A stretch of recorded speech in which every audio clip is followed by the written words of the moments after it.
Hi, friends. Welcome to this training on reprogramming the mind for better results, better outcomes.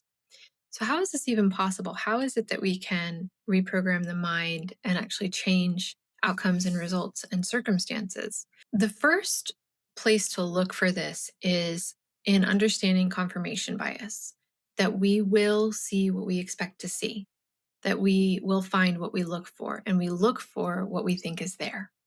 We don't look for things that we don't think are there. What that means is that opportunities that are right in front of our face are invisible to us when we don't believe in that opportunity. If we don't believe that there are any good men out there in the world, if we think all women are manipulative, if we move through the world without trust, if we move through the world thinking that we're unworthy, if we move through the world thinking that the economy is whatever the economy is, all of these very powerful and very maybe validated beliefs, they influence what information comes to us and create self-fulfilling prophecies because of that. So again, an opportunity that's just right there in front of your face, you don't see it if you don't believe it's there. I'm not talking like some kind of woo fairy nonsense here. I'm talking about the brain's capacity to receive the input, that you literally will not see an opportunity that is right in front of your face if you are not opportunity aware. If you're risk aware, you're going to see risks. If you're opportunity aware, you're going to see opportunities.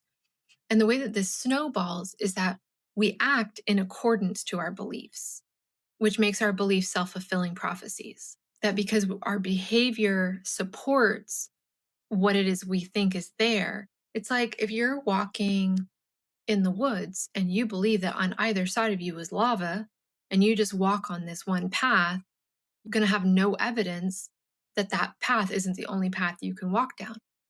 So the way that you're behaving is just going to reinforce the path that you're on.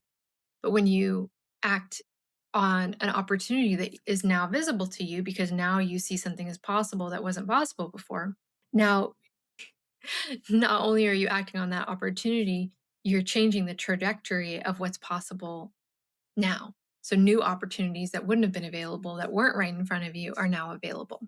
Same thing emotionally, that when we are wired for a certain normalcy in our emotions, we're wired for a certain degree of stress, or wired for a certain degree of emotional havoc, meaning that's what feels normal to us.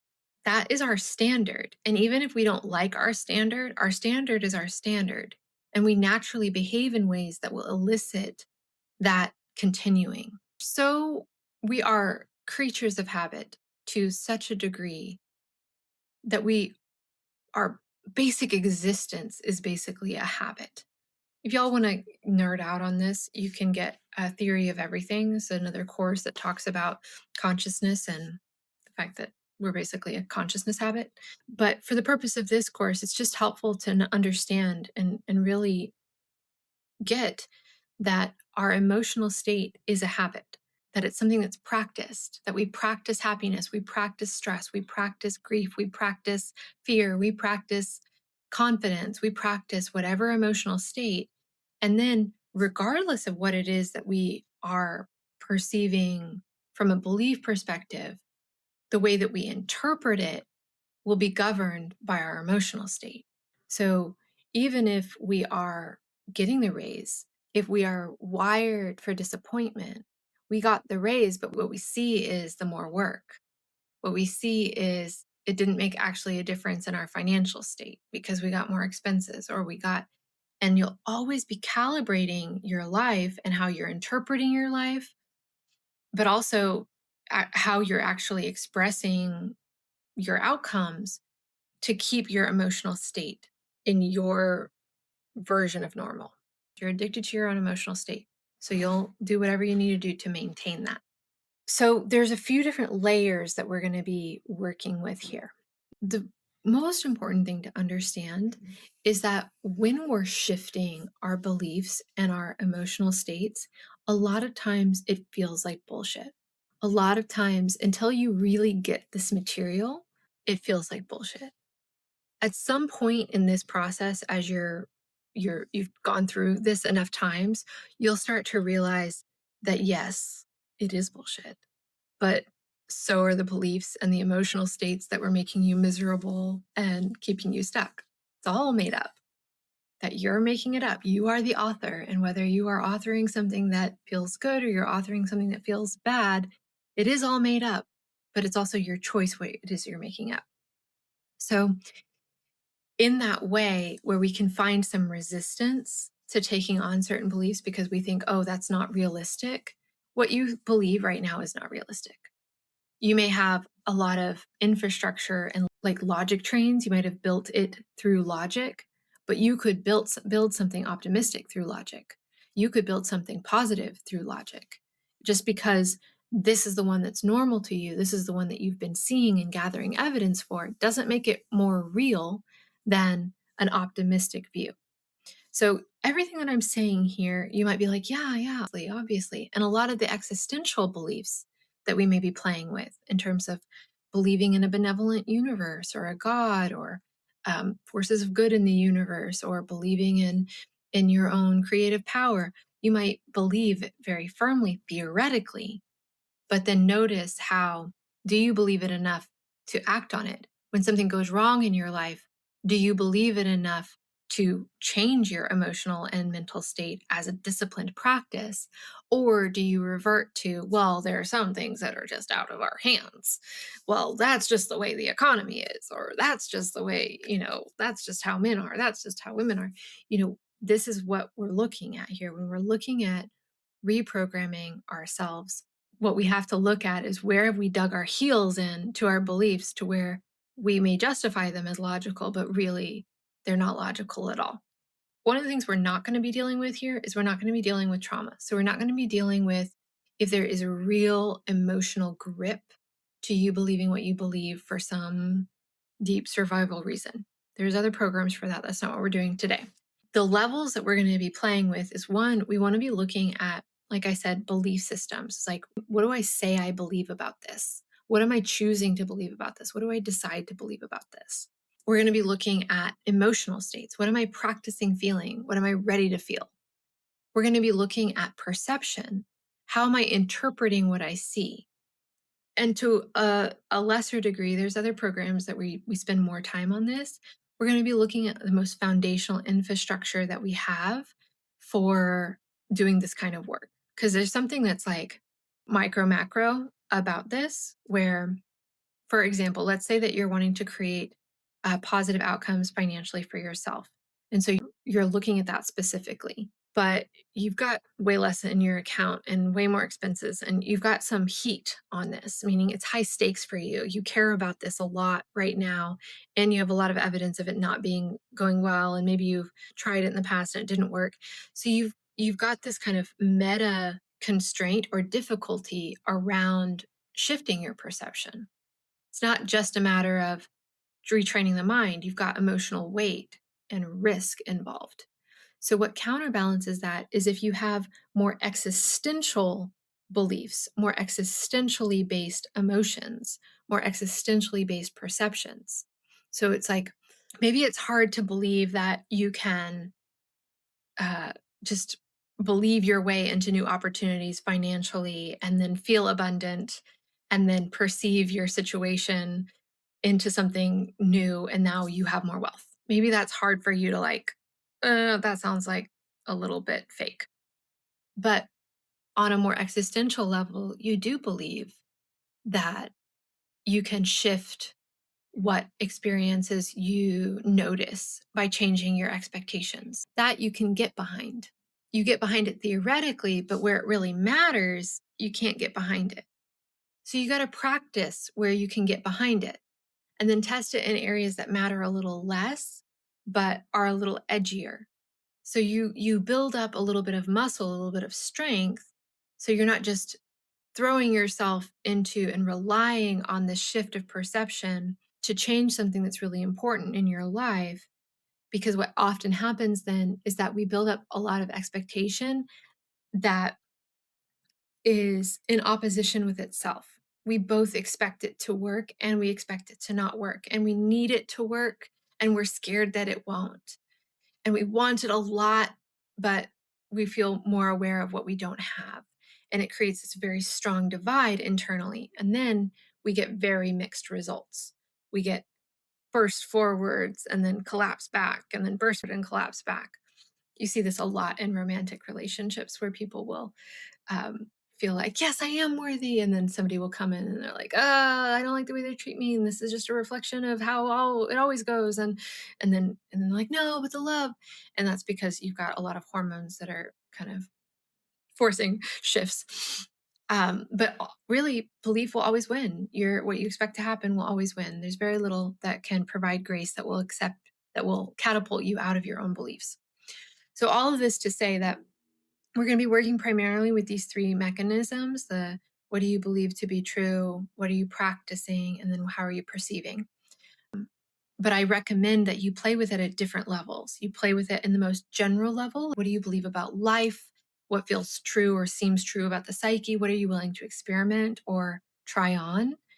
And then test it in areas that matter more or less, with greater degrees of intensity and lesser degrees of intensity, and start building the muscle around it. That is my recommendation. Let's see, is there anything else about this that's helpful?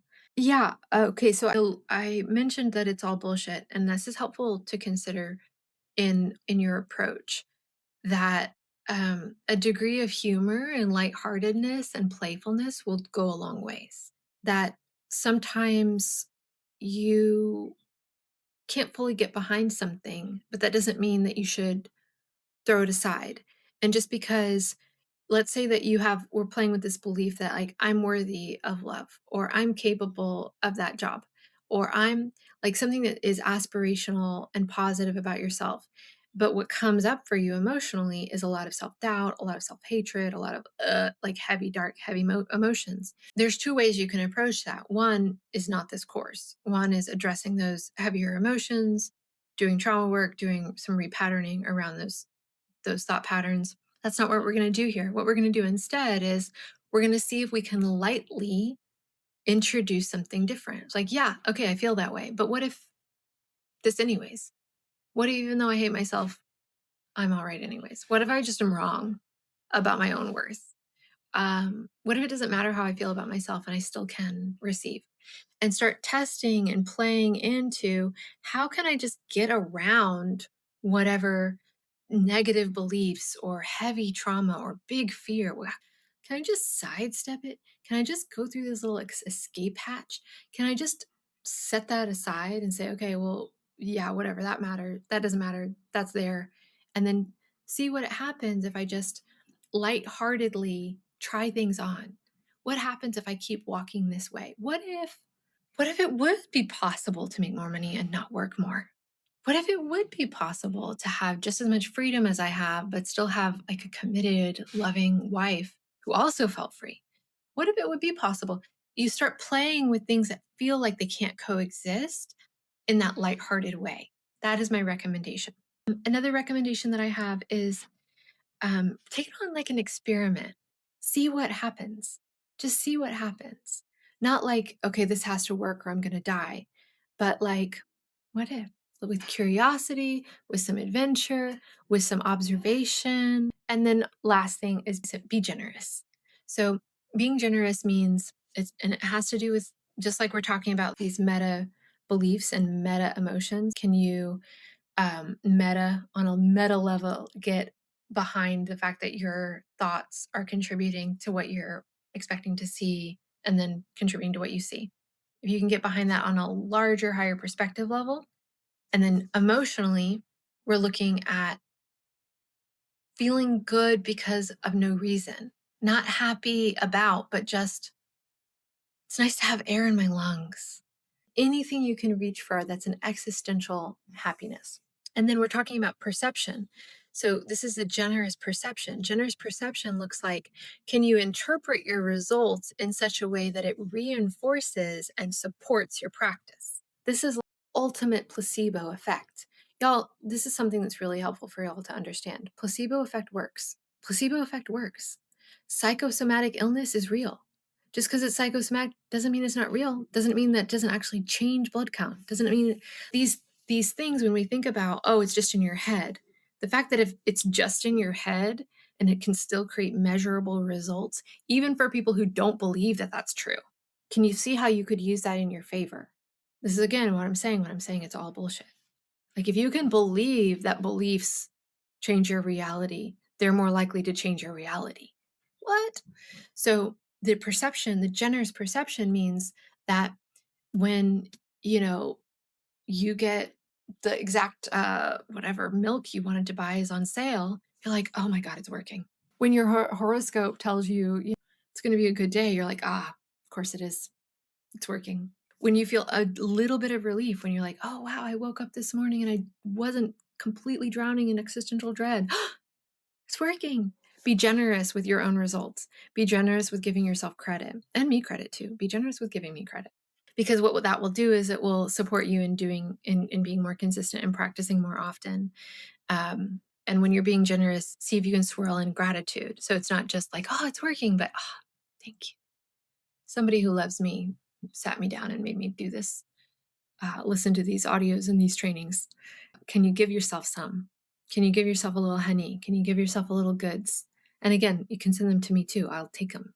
Send me your appreciation in forms of testimonials, but also just energetically. Lillian. Gosh, she must have worked long hours to create this curriculum, to have this wisdom. I mean it, because even if you can't find gratitude for yourself, but you can find gratitude for me, that gratitude still happens inside your system. Those hormones still happen inside your body. That paying it forward, that whatever good energy you can conjure, whether it's for me or for your dog or for yourself or for God or for the trees or whatever you got, that generous perception that things are going well and that you can give credit for that good grace that's coming your way. Give credit, spread it around, that it can be all because of you and all because of me and all because of that dog and all because of that tree and all because of that good God. Like, generous. And this is one of the ways that we can magnify our results. It's like, if you feel a little bit better and you go, oh my gosh, look at me, I feel 0.3% better. Oh, how amazing. I feel 0.3. Thank God I feel 0.3. And then you start to feel better about now it's 0.5. You actually gather momentum, and it is another level, another layer of brain training, and it reinforces. One of the things that we're doing here, I'm talking about these 3 layers, and then I'm talking about how we do it at different levels. You're talking about building infrastructure, because you think about how much infrastructure is involved in you getting what you've already got, how much pattern thinking and pattern feeling and pattern believing and pattern perceiving you have going on. And now it's in your action and in your words and in the conversations that you're having with people over and over again. So your environment is trained to reinforce your infrastructure. It's a lot of infrastructure. So when we're doing these, I'm kind of playing with you, but when we're playing these silly games of giving, those generous perspectives, and we're reflecting it back, and we're like, it's like you're layering upon layering upon layering this new pattern and letting it land from that belief perspective, from that emotional perspective, from that perception perspective. And then it'll start leaking in. If you're not careful, it'll start leaking out into your words. And if I start getting testimonials from you, then I'll know it's really working. I'm really teasing y'all. It's like the 10th video I've made today. So I'm like ready for the appreciation, I guess. But even if it's like you're spreading that love in some other way, you're paying it forward in some other way, and now you're training your environment. Can you feel what I'm saying here? It's like you're building that infrastructure now, not only internally, but also externally. So this is how we do it. This is how we reprogram ourselves for positive results. I hope you really enjoyed the audio. I know I enjoy making it. And let me know how it goes. I'm looking forward to hearing about your results, really and truly. Thank you so much for letting me into your mind, and letting me into your ears and your psyche and your life, and me in your process.